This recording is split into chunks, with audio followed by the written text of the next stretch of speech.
সব প্রতীক্ষার অবসান ঘটিয়ে অবশেষে দেশের আকাশে দেখা মিলেছে পবিত্র জিলহজ মাসের চাঁদ। আর এর মাধ্যমেই শুরু হয়ে গেল ত্যাগ ও ভালোবাসার মহিমান্বিত উৎসব পবিত্র ঈদুল আজহার কাউন্টডাউন। আগামী ২৮ মে সারা দেশে উদযাপিত হবে মুসলমানদের অন্যতম বড় এই ধর্মীয় উৎসব।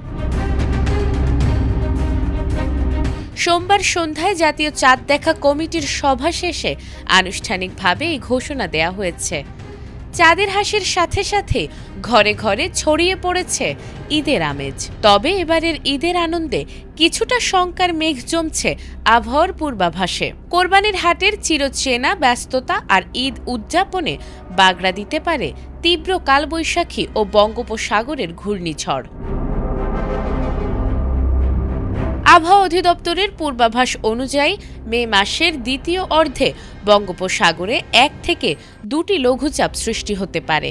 এই লঘুচাপের মধ্যে অন্তত একটি শক্তিশালী নিম্নচাপ বা ঘূর্ণিঝড়ে রূপ নেয়ার প্রবল আশঙ্কা রয়েছে।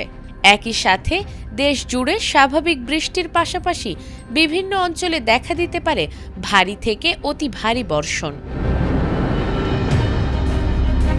বিভাগ ভিত্তিক তথ্য অনুযায়ী মে মাসের এই সময়ে সবচেয়ে বেশি বৃষ্টিতে ভাসতে পারে সিলেট বিভাগ। এছাড়া ময়মনসিংহ, চট্টগ্রাম, রংপুর ও ঢাকা বিভাগেও ভারী বৃষ্টির সম্ভাবনা রয়েছে। বৃষ্টি ও ঝড়ো হাওয়ার তীব্রতা কম থাকবে বরিশাল, রাজশাহী ও খুলনা বিভাগে। তবে পুরো দেশেই ৫ থেকে ৮ দিন হালকা থেকে মাঝারি কালবৈশাখীর সাথে ২ থেকে ৩ দিন তীব্র শিলাবৃষ্টি ও বজ্রঝড় আঘাত হানতে পারে। ঈদের দিনের আবহাওয়া কেমন থাকবে এই বিষয়ে আবহাওয়াবিদ জানিয়েছেন, যেহেতু এখন কালবৈশাখীর মৌসুম, তাই ঝড় বৃষ্টি হওয়াটাই স্বাভাবিক। মে মাসের শেষের দিকে দেশের কিছু অঞ্চলে বৃষ্টির আভাস থাকলেও ঠিক কোন জেলায় ঈদের আনন্দ কেমন ম্লান হবে তা এখনই সুনির্দিষ্ট করে বলা যাচ্ছে না। তাই ঈদের আনন্দের পাশাপাশি সবাইকে কিছুটা সতর্ক থাকারও পরামর্শ দিচ্ছেন বিশেষজ্ঞরা।